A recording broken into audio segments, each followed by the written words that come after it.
اسفرا که از شهرهای قدیمه و صنعتی جمهوری تاجیکستان محسوب یافته در قسم شمال و شرقی مملکت در بلندی 780 متر از سطح بر واقع است. این شهر در دوران صاحب استقلالی مملکت با توجه روزافزون پیشوای معظم ملت محترم امام علی رحمان همجهت رشد نموده است و صفت زندگی ساکنانش به مرحله رشد و انکشاف تازه وارد گردیده است. مساحت عمومی شهر اسفرا بیش از 835 متر مربع را در بر گرفته دارای 270,700 نفر اهالی می باشد. اسفرا از 4 شهرک و 9 جماعت دهات عبارت است. سفرهای کاری پی در پی اساسگذار صلح و وحدت ملی پیشوای ملت پرزیدنت جمهوری تاجیکستان محترم امام علی رحمان با این شهر در دوران صاحب استقلالی مملکت روند کارهای آبادانی و سازندگی را وسعت تازه بخشیده شماره انشاءات نو و زمانوی تعلیمی و استحصالی، بنگاه‌های طبی، بیمارخانه و دیگر انشاءات خدمتی تامین با موثرترین دستگاه و تجهیزات زمانوی در همه جماعت و دهات شهر اسفرا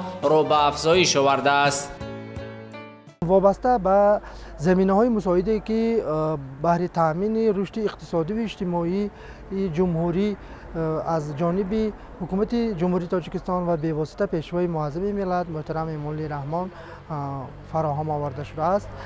سیمای شهر اسفرا دوام سالهای صاحب استقلالی کلاً تغییر یافت. توجه پیوسته پیشوای ملت محترم امام علی رحمان با تامین زندگی شایسته ساکنان به رشد اقتصادی این شهر در دوران استقلالیت دولتی تکان تازه بخشیده درآمد بودجه نسبت به سالهای قبلی به مراتب بالا رفته است. غنی گردیدن بودجه شهر و مسئولین به فعالگردی کارخانه‌های موثر صنعتی، رشد فعالیت ساحه‌های کشاورزی، ساختمان و سودا منسوب دانسته به اطلاع آنها طبق دورنما در سالهای من بعد نشاندادهای موجوده با به کار انداختن کارخانه‌های نو در دایره تطبیق هدف چهارم استراتژی مملکت یعنی صنعتی کنونی با سرعت باز هم افزایش داده خواهد شد.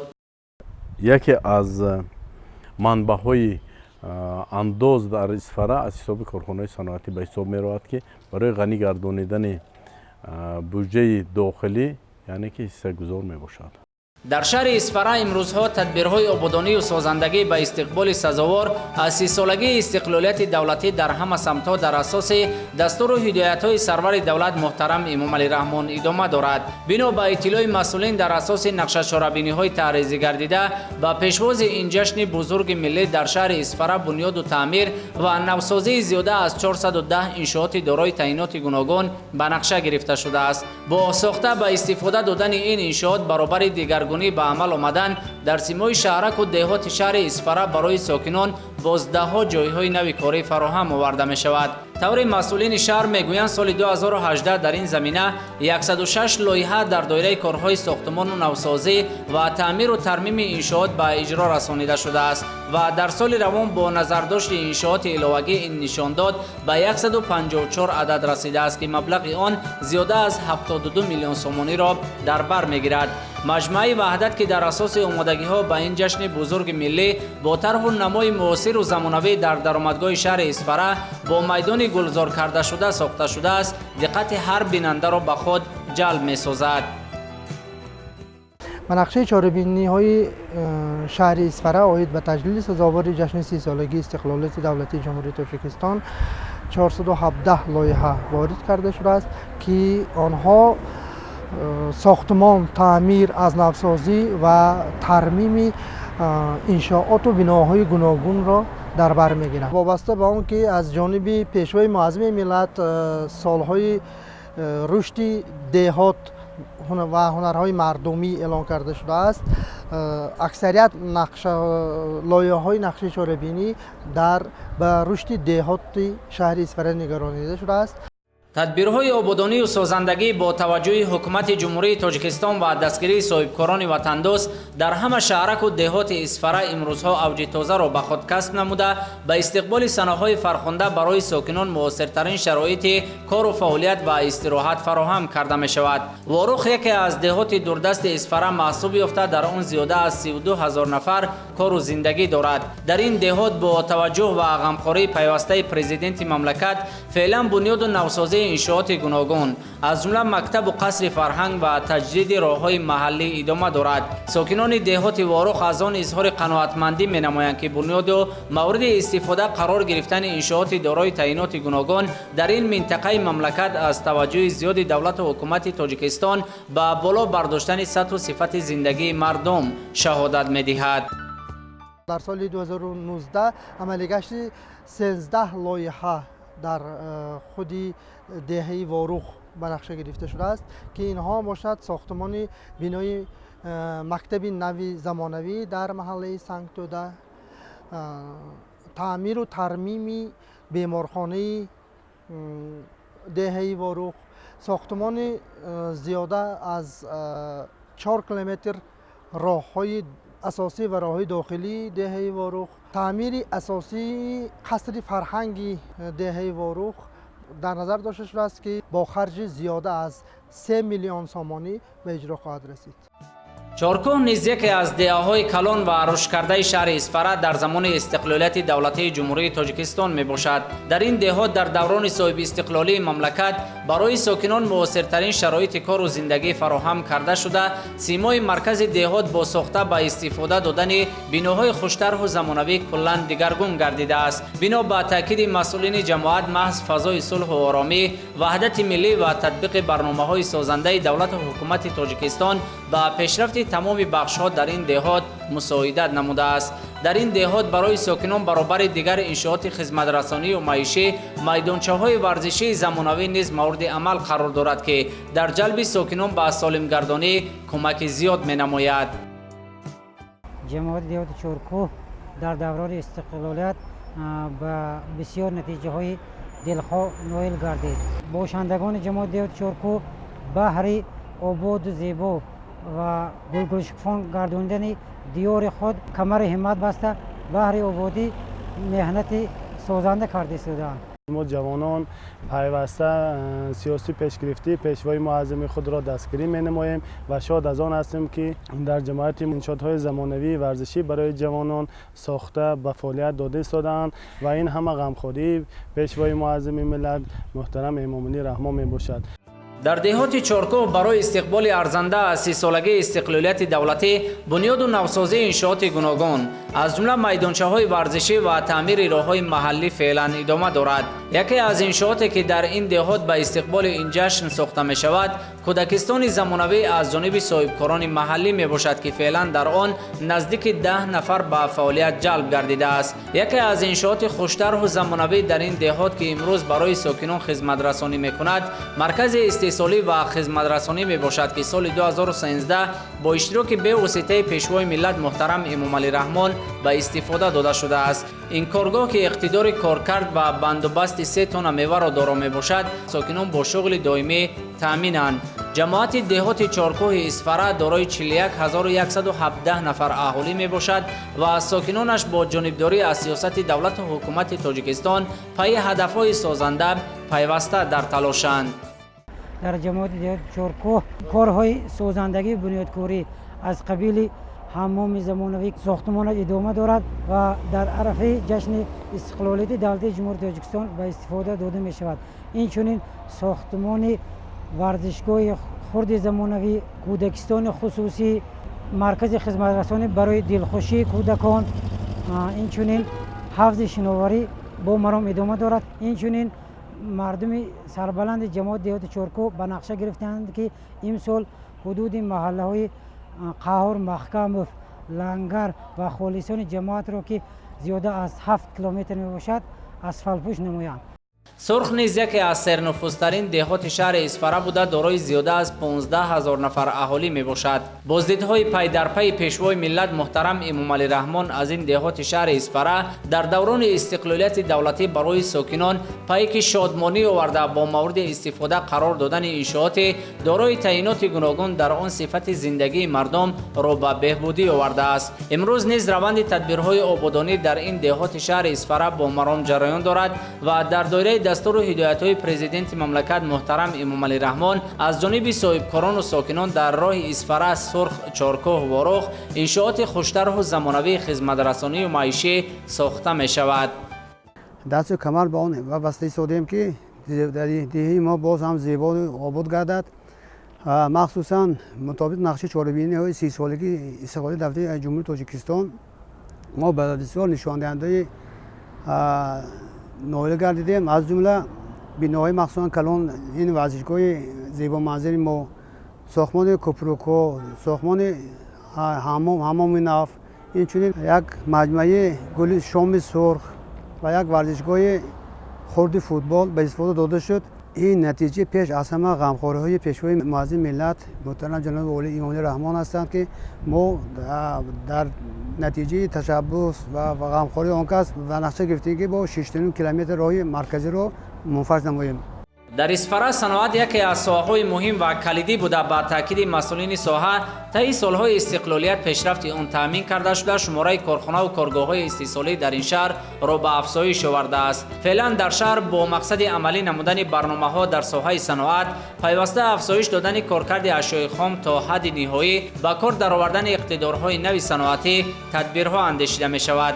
دوام 28 سال استقلالیت دولتی با توجه به واسطه اساسگذار صلح و وحدت ملی پیشوای ملت پرزیدنت جمهوری تاجیکستان محترم امامعلی رحمان تعداد کارخانه و کارگاه‌های استیصالی در این شهر بیشتر گردیده، صنعتچیان تولید محصولات رقابت‌پذیر و با صادرات نگرانیده شده را به راه ماندند. اگر در شهر اسفره سال 1990 17 کارخانه صنعتی فعالیت می‌کرد، پس در زمان استقلالیت با ساخته مورد استفاده قرار گرفتن اقتدارهای نو استیصالی این نشان داد به نزدیک 50 عدد رسیده است. کارخانه کارگاه‌های نوی استیصالی اساساً به صادرات نگرانیده شده با استفاده از تکنولوژی نو، یعنی که معاصر امروزه به طلبات جهانی جوابگوی وصل و استفاده کرده شده استادند. امروز کارخانه‌های صنعتی اسفره با آن سعی کوشش نموده ایستادند که اساساً به استحصال محصولات واردات وصل کننده مشغول باشند. ساحه صنعت این شهر اساساً از کارخانه‌های استیصال محصولات خوراکواری، کارکرد محصولات کشاورزی و استیصال مسائل ساختمانی عبارت است. امروز در این شهر جمعیت دارای مسئولیت محدود برکت اسفره، جمعیت سهامی کشاده کارخانه کیمیاوی، جمعیت سهامی شکل کشاده انگیش، جمعیت سهامی شکل کشاده چراغ، جمعیت سهامی کشاده کمبینت کنسرو براری، جمعیت دارای مسئولیت محدود زواد روغن براری، جمعیت دارای مسئولیت محدود مصنوعات آهن و بتون، جمعیت سهامی شکل کشاده نان اسفره، جمعیت دارای مسئولیت محدود صبح وطن، کارخانه دولتی فرعی شیره گندم اسفره، جمعیت دارای مسئولیت محدود زواد سیمین براری و غیرها فعالیت نظررس دارند. طی سالهای اخیر با استفاده پوره اقتدارهای موجوده و جاری گردیدن تکنولوژی معاصر صحوی در استیصالات، حجم تولید محصولات صنعتی در شهر را به افزایش آورده است. در شهر اسفره سال روان در حجم زیاده از 181 میلیون و 496 هزار سومانی محصولات صنعتی استیصال کرده شده است که این نشان داد در مقایسه با سال گذشته 5 میلیون و 500 هزار سومانی زیاد می باشد. کارخانه ما برکت اسفره کارخانه صنعتی از این شهر جمهوری تاجیکستان در شهر اسفره می باشد. کارخانه ما اساساً به کارکرد و بندوبست میوه خشک مشغول می باشد. اساساً محصولات های وطنی خودمان از شهر و ولایت های سوخت خریداری کرده از خواجگاه دهقانی برای صادرات کارکرد و بندوبست می نماییم. در کارخانه ما تکنولوژی معاصری نفترین حاضر زمان کتی مجهز گردانده شده است.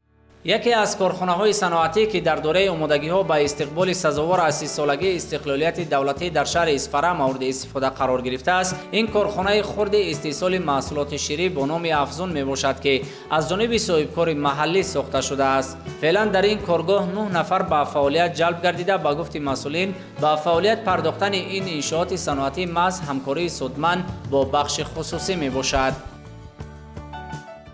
خرسندی بخش است که سال 2018 ما با استفاده دادیم. مقصد اساسی این با تامین همدیاران با محصولات های بلندصفت شیری حصه‌گذار باشیم. تجهیزات هایی که از روسیه و چین وارد نمودیم با جوابگوی طلبات های زمانه می باشد. الحال در کارخانه 9 نفر کارگران کار میکنند. معاش آنها از 1000 تا 1500 سومانی میباشد. ما آینده نیت داریم که فعالیت ما رو وسیع نموده نامگوی محصولات‌های استفاده شونده رو زیاده کنیم. در شهر اسفره فعالیت کارگاه‌های دوزندگی نیز نظررس میباشد. در شهر امروز 5 کارخانه استیصالی با دوخت لباس‌های مکتبی مشغول بوده. موافق معلومات اموری دوم سال 2018 در اساس فرمایش 15025 عدد لباس مکتبی را دوخته پیشنهاد خوانندگان نمودند. یکی از این کارگاه‌ها که فعلا با جلب زنان و دختران خانشین فعالیت میبرد این کارگاه دوزندگی سلیمه بانو میباشد که با اشتراک پیشوای ملت محترم امام علی رحمان سال 2013 با فعالیت آغاز کرده است. امروزها در این کارگاه 30 نفر با دوختن لباس‌های یگانه مکتبی سرگرم کارند. حالا با 55 مکتب مؤسسه مکتب‌های میانه شهر اسفره شرطنامه بستگی هستیم که حالا ما علاقه لباس‌های مکتبی را برای خوانندگان دوخته به استفاده داده ایستاده‌ایم. در سال 2018 ما با دوختن 17000 لباس مکتبی مشغول بودیم و دوخته به استفاده دادیم. حالا باشد 18500 دانه را تشکیل می‌دهد که ما علاقه اجرا کرده به استفاده داده ایستاده‌ایم. ما کوشش و غیرت می‌کنیم که همیشه لباس خود را که یعنی واردات عوض کننده میباشد با صفت بلند با متای بلندی پرداشت استحصال نماییم و به تمام شهر و ناحیه ها نه اینکه شهر اسفره با دیگر شهر و ناحیه ها همکاری کرده شرطنامه بسته لباس خود را پیشکش نماییم. در شهر اسفره پس از صنعت کشاورزی منبع دیگری تامین ساکنان با جای کار و دسترسی به امنیت عضوقواری دانسته می شود. در ساحه کشاورزی شهر با تطبیق برنامه‌های رشد ساحه از خود کردن زمین‌های نو بهتر گرداندن حالت ملیاراتیوی زمین‌ها و با گردش کشاورزی وارد نمودن آنها اینچنین با راه زیاد کردن میدان باغ و تاکزار فراوانی محصولات کشاورزی همساله تامین می‌گردد. کشاورزان شهر اسفره در بخش‌های پخته‌کاری، غله‌کاری، باغ، چارواپروری و پرنده پروری فعالیت نموده طبق بهاگذاری چند سال اخیر به نشان دهنده‌های نظررس مهنتی نائل گردیدند. سال روان کشاورزان این شهر با جای 15 گکتر نقشه در میدان 46 گکتر باغ نو از حساب تل و تپه ها بنیاد و 188 گکتر باغات کهنه را برقرار نمودند. همچنین در این سال در شهر اسفره در میدان 9 گکتر باغ اینتنسیوی با استفاده نیهال‌های قدپست سیب و گیلاس و سیاه آلو بنیاد کرده شده است. کشاورزان در همه شکل‌های خواجگیداری در میدان 4087 گکتر کشت بهاری گذرانیدند که نسبت به سال گذشته 315 گکتر زیاد می باشد. البته از اولی سال پرفیض و پربرکت می باشد برای تمامی کشاورزان شهر اسفره، چنانکه از حاصل اول یعنی حاصل زردآلو به ما مقرر گشته شده است زیاده از 22000 تن در سکتور جمعیتی که در میدان زیاده از 10170 گکتر باغات موجود می باشد. به حساب میانه با حاصل نوکی 27 سنتنر حاصل جمع کرده ایستادیم و باقی مانده آن حاصل میوگی های دانکدار تخمدار را نیز در ماه‌های آینده به جمع آوری آغاز می نماییم. اهل زحمت شهر اسفره در پرورش و نگهبانی سبزوار نیز تجربه غنی داشته همساله با استفاده پرثمر هر یک قطعه زمین و تخمی‌های حاصلده و به اقلیم منطقه تاب‌آور در دایره هدفات در سمت تامین رشد باثبات ساحه صنعت چون ساحه پیشبرنده اقتصادیات و توسعه نفوذ شهر همچون منطقه صنعتی حاصل فراوان به دست می‌آورند. بنا به معلومات مسئولین ساحه سال روان در خواجگی‌های جمعیتی و دهقانی انفرادی شهر اسفره دورنمای کشت کارتوشکا که 1000 گکتر مقرر شده بود بر زیاد تامین گردیده با در نظر داشت احتیاجات 4 کارخانه کنسرو براری شهر به اشیاء خام در مساحت 370 گکتر پرورش پامیدار برآ مانده شده است که امروزها حاصل آن پیشنهادی ساکنان کرده می شود. در خواجگی‌های دهقانی شهر اسفره در میدان 370 گکتر کشتی پامیدار گذرانده شده است. با در باقی مانده زیاده است 130 گکتر کشتی سبزیجاتی دیگر نمودی سبزیجاتی نیز گذرانده شده است. البته آن پامیداری که کشاورزان خواجگی‌های دهقانی شهر اسفره کشت کردند برای فعالیت پرثمر کارخانه‌های کارکرد کنسرو براری نیز مساعدت می‌کنند. در دوران صاحب استقلالی در شهر اسفره تأسیس باغ‌های نو و برقرارسازی باغات کهنه امکان داده است که کارخانه‌های وطنی با محصولات تر و تازه تامین کرده شوند. همسالت در دایره تطبیق برنامه‌های دولتی و اجرای دستور و سپارش‌های پیشوای ملت محترم امام علی رحمان با افزایش دادن میدان باغات برابر تامین ساکنان با جای کار، این روند به افزایش صادرات میوه‌های خوش‌طعم و لذیذ وطنی به خارج از مملکت مساعدت فعال می‌کند. در شهر اسفره کارخانه‌های کارکرد بند و بستی میوه خشک فعالیت میبرند. آن میوه‌جاتی که از طرف خواجگی دهقانی شهر اسفره سرداران خواجگی دهقانی به همه این کارخانه‌های کارکرد پیشنهاد می‌نمایند و برای صادرات میوه‌ها و دیگر نمودی محصولات کشاورزی نیز سهمی بسنده خود را دارند. کشاورزان شهر اسفره ساحه معارف نیز با توجه و غمخوری‌های پیوسته پیشوای ملت محترم امام علی رحمان در شهر اسفره در دوران صاحب استقلالی کشور رشد نموده، فعلا خوانندگان در مؤسسه‌های نو و زمانوی به تعلیم فرا گرفته شدند. در دوام 28 سال استقلالیت دولتی در شهر اسفره با افزایش دادن مبلغ گذاری به ساحه معارف، بنیاد بناهای نو و زمانوی، پایگاه مادی و تکنیکی مؤسسه‌های تعلیمی در شهر و دهات شهر اسفره را به بهبودی آورده است.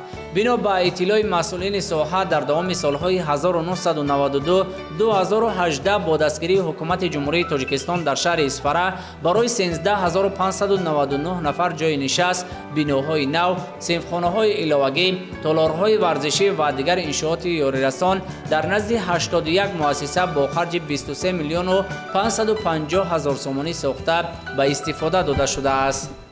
بسیار موفقیت‌ها صاحب شدیم. از آن جمله ما به آن نایل گشتیم که فراگیری کودکان سینی تا مکتبی از 12% سالهای دوره شوروی حالا قریب 19% را تشکیل می‌دهد.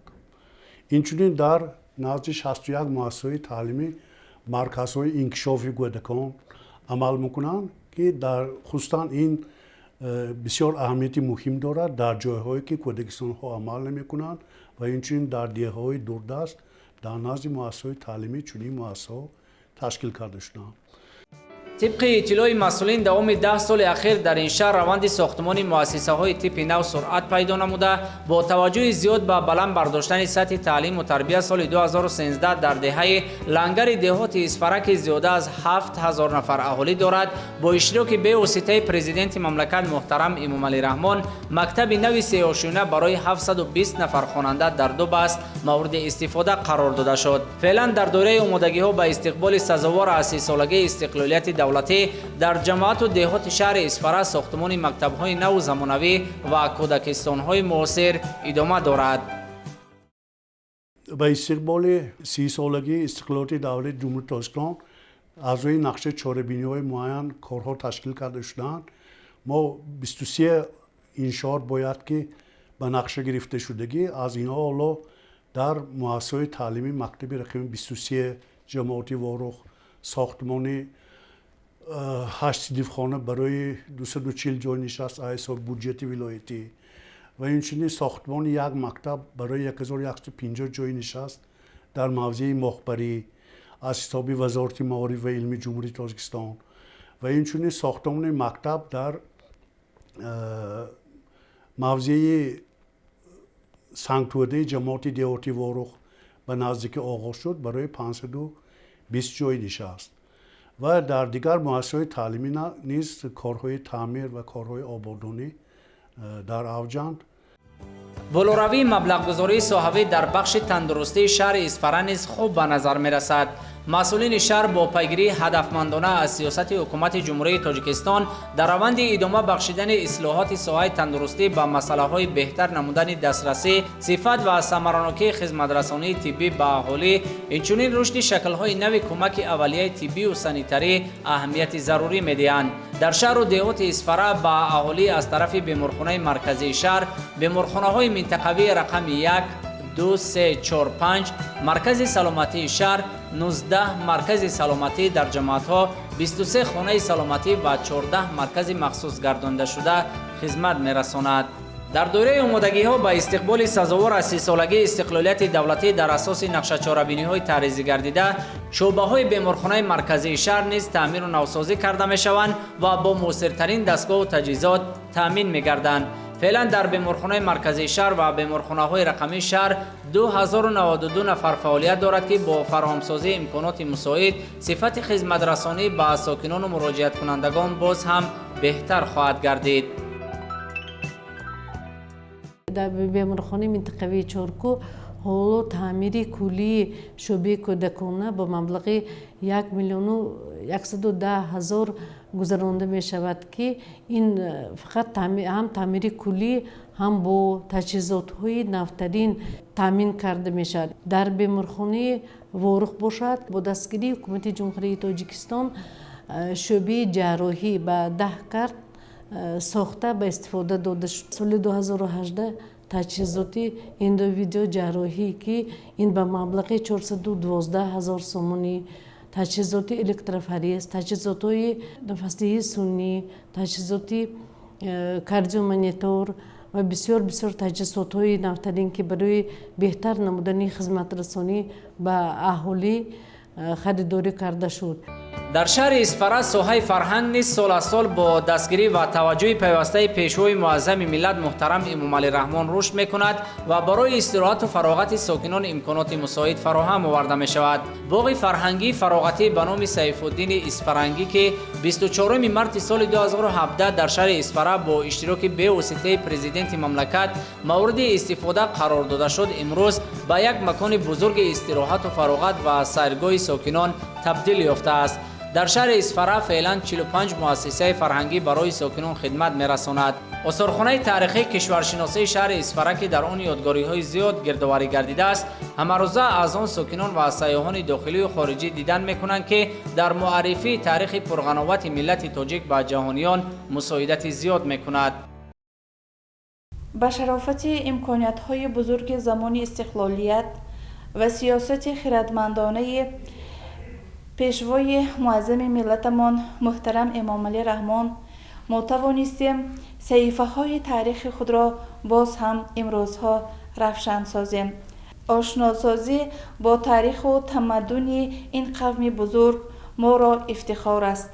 بلند برداشتن تفکر ملی، افتخار وطن دوستی نسل نورز وظیفه اولین درجه ما اهل آثارخانه محسوب می یابد. من بعد نیز ما اهل فرهنگ و تمدن شهر اسفره کوشش به خرج میدیم که برای استوار گردیدن حس افتخار وطن و وطنداری و امید مردم به آینده درخشان ملک تاجیک از همه عاملهای اخلاقی از جمله سبقهای بزرگ تاریخی استفاده نماییم. رشد باثبات تمام ساحه‌ها در شهر اسفره در سالهای صاحب استقلالی کشور در دوره تطبیق سیاست سازنده و آبادگرایانه رهبریت عالی مملکت تامین گردیده، سطح و صفت زندگی مردم بهتر و خوبتر شده است. ساکنان این شهر با پیگیری هدفمندانه دستور و هدایت‌های اساسگذار صلح و وحدت ملی پیشوای ملت پرزیدنت جمهوری تاجیکستان محترم امام علی رحمان در همه سمت‌های خواجگیداری به دستاوردهای نظررس نائل گردیده، امروز با احساس بلند خویشتن‌شناسی و وطن‌دوستی در تامین ثبات و آرامی و پیشرفت تاجیکستان صاحب استقلال سهم نظررس خود را می‌گذارند.